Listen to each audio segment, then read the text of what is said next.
आ गया है। पर हमारी आनंदी तो अभी सिर्फ 9 साल की है। अभी तो उसके पढ़ने लिखने और खेलने कूदने के दिन हैं। देख पार्वती, लड़कियां पराया धन होती है और जितना जल्दी इन्हें घर से विदा कर दे उतना अच्छा है। कल से आनंदी की पढ़ाई लिखाई बंद। पर बाबू, इसमें मेरी क्या गलती है? आप मुझे पढ़ाई करने क्यों नहीं देते? तेरी गलती है कि तू एक लड़की है। लड़का होती तो क्या बाबू? लड़का होती तो क्या?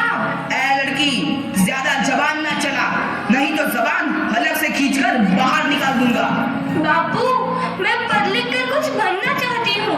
मेरी पढ़ाई ना रोको बाबू। आनंदी, तुझे पढ़ना है तो पढ़, लेकिन सारी उम्र बाप की छाती पर यूं बोझ बनकर ना बैठ। पर बाबू, अभी तो मेरी उम्र पढ़ाई लिखाई की है।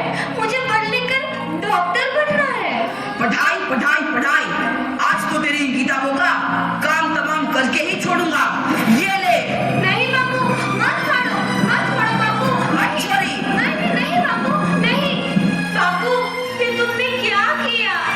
तुमने मेरी इन किताबों को ही नहीं फाड़ा बाबू, मेरी किस्मत फाड़ दी, मेरी किस्मत। ये कॉपी किताबें ना सिर्फ छोरों के हाथ में अच्छी लगती है, लड़कियों के हाथ में तो सिर्फ मेहंदी अच्छी लगती है, मेहंदी।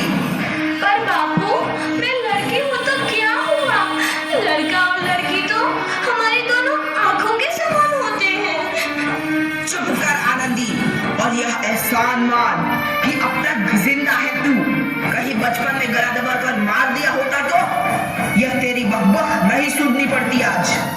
पर बाबू, मुझे चूल्हा जलाना अच्छा ना लगे है। देख छोरी, जितना जल्दी हो तू चूल्हा जलाना सीख ले, उतना ही अच्छा है तेरे लिए। और हाँ, तेरा ब्याह तो होगा, वो भी कल के कल। अगला जीवन है तुम्हारी यह कहानी। आंचल में है दूध और आंखों में है पानी। मुझे माफ कर दे बेटी, तेरे बापू के जिद के आगे मेरी एक न चलेगी। माफ कर दे बेटी, मुझे माफ कर दे। इस प्रकार मात्र 9 वर्ष की छोटी उम्र में आनंदी का विवाह गोपाल राव जोशी से हो गया। बाल विवाह एक सामाजिक कुरीति है और इस कुप्रथा का शिकार होना पड़ा आनंदी को। 5 वर्ष बाद आनंदी 14 साल की हो गई है। उसके घर एक शिशु ने जन्म लिया है। देखते हैं आगे क्या हुआ। देखिए ना, इसे क्या हो गया है? इसका माथा तो अंगार की तरफ तप रहा है। इसे तो बहुत तेज बुखार है। आप बिना कुछ भी बोलते हैं, दीजिए मुझे। माधव, माधव, जल्दी से वैद्य जी को बुला के लाओ। जी, अभी बुला के लाता हूँ। ये तुम क्या कर रही हो आनंदी? भगवान की विभूति लगा रही हूँ। बस करो आनंदी, ये सब अंधविश्वास है। अरे आप यकीन तो कीजिए, भगवान की कृपा से इसका माथा ठंडा हो रहा है और बुखार भी उतर गया है ना बाबू? देखिए, दीजिए मुझे। उठो बाबू, आंखें खोलो, तुम्हें तुम्हारी माँ बुला रही है। आंखें खोलो, देखिए ना इसे क्या हो गया है। आंखें भी नहीं खोल रहा। आंखें खोलो बेटा। आप चुप क्यों है? आंखें खोलो बेटा, आंखें खोलो। आनंदी, हमारा बेटा कभी आंखें नहीं खोलेगा। नहीं, ऐसा नहीं हो सकता। मेरे बेटे को मुझसे कोई नहीं छीन सकता, कोई नहीं छीन सकता। पागल मत बनो आनंदी। माधव, माधव। आनंदी, बंद करो ये पागलपन। भगवान ने मेरा बच्चा छीन लिया। भगवान ने नहीं, तुम्हारी अशिक्षा और अंधविश्वास ने तुम्हारा बच्चा छीना है। अगर तुम पढ़ी लिखी होती तो आज हमारा शिशु जीवित होता। तुम अनपढ़ थी आनंदी, अनपढ़। नहीं, अब मैं अनपढ़ नहीं रहूंगी। नहीं रहूंगी मैं अनपढ़। मैं पढ़ूंगी ताकि कल किसी और आनंदी को इलाज के अभाव में अपना बच्चा ना खोना पड़े। शाबाश आनंदी, और यही तुम्हारे अपराध के लिए प्रायश्चित भी है। जब से देखा तू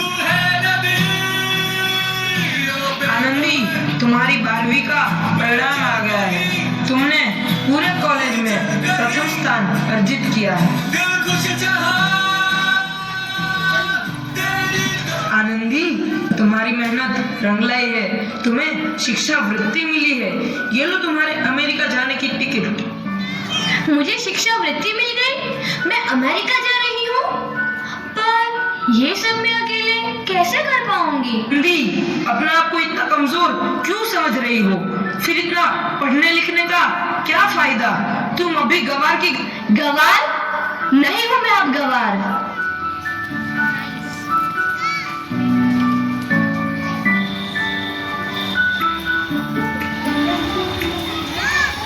तो इस प्रकार 7 अप्रैल 1883 को आनंदी अमेरिका के पेंसिल्वेनिया के लिए रवाना हुई और 3 साल बाद उन्होंने डॉक्टर ऑफ मेडिसिन की उपाधि प्राप्त कर ली।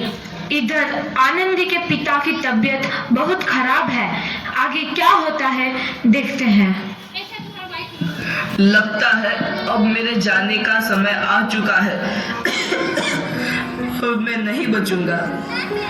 ऐसा मत बोलो। शहर के सिटी हॉस्पिटल में अमेरिका से डिग्री लेकर कोई बड़ा डॉक्टर आया है। एक बार वहां चलकर दिखा लेते हैं। हाँ, सही बोला भैया। कम से कम दिल को तसल्ली तो मिल जाएगी। हाँ, चलो चलो जल्दी हॉस्पिटल चलते हैं।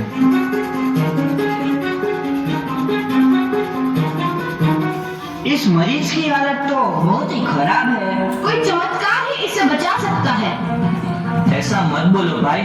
डॉक्टर साहब कब तक आ जाएंगे?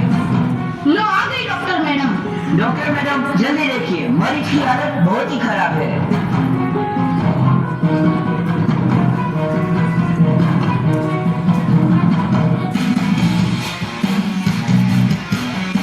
अब आप बिल्कुल ठीक है। मौत के मुंह से आपको बचाया है डॉक्टर मैडम ने। डॉक्टर साहब ने मुझे बचा लिया। मुझे मिलना है डॉक्टर साहब से। डॉक्टर साहब नहीं, डॉक्टर मैडम बोलो। डॉक्टर मैडम, उन्होंने ही तुम्हें जीवन दान दिया है। लो आ गई डॉक्टर मैडम, मिल लो उनसे। डॉक्टर मैडम, आपका बहुत बहुत धन्यवाद। आपने मेरी जान बचाई। इसके बदले में मैं गरीब भला आपको क्या दे सकता हूँ? वचन चाहिए मुझे कि कभी ये नहीं कहोगे कि लड़कियां कुछ नहीं कर सकती। वचन? ये कैसा वचन? अरे श्यामलाल, तुमने पहचाना नहीं? तुम्हारी बेटी आनंदी। आनंदी? मेरी बेटी आनंदी? डॉक्टर? हाँ बापू, वही आनंदी जिसके लिए बचपन में तूने चूल्हा और दूल्हा के अलावा कुछ नहीं सोचा था। आनंदी, आनंदी मेरी बेटी, मुझे माफ कर दे। मैं तेरा गुनहगार हूँ बेटी। नहीं बापू, वही आनंदी जिसके हाथ पीले करके तुम उसकी सारी जिंदगी काला कर देना चाहते थे। माफ कर दे मुझे मेरी बच्ची, माफ कर दे। मैं तेरा अपराधी हूँ मेरी बच्ची, माफ कर दे। नहीं बापू, मैंने तो तेरा एहसान चुकाया है।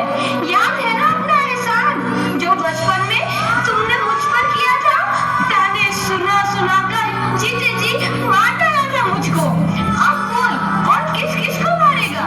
आनंदी बेटी, मुझे माफ कर दे मेरी बच्ची। मैं तेरा गुनहगार हूँ। बापू, आपने ही तो बोला था किताबें सिर्फ बेटों के हाथ में अच्छी लगती है, बेटियों के हाथ में तो सिर्फ मेहंदी। बेटों और बेटियों में फर्क करना तो आंखों में फर्क करने समान है। एक का पढ़ना और दूसरे का ना पढ़ना सामाजिक अंधकार है बापू, सामाजिक अंधकार। उपकार मांगता हूँ मैं तुझ जैसी बेटी का, जिसने सारी उम्र मुझसे कुछ ना मांगा तो सिर्फ बराबरी का दर्जा। वरना सच तो यह है कि मैं तेरी माफी के लायक भी ना हूँ। और तेरा बाप मेरी बराबरी कर सके उसके मैं लायक भी ना हूँ मेरी बेटी, मैं लायक भी ना हूँ। अपने बापू को क्या माफ नहीं करोगे आनंदी? माफ कर दो आनंदी, माफ कर दो। सुबह का भूला यदि शाम को घर लौट आए तो उसे भूला नहीं कहते। बापू।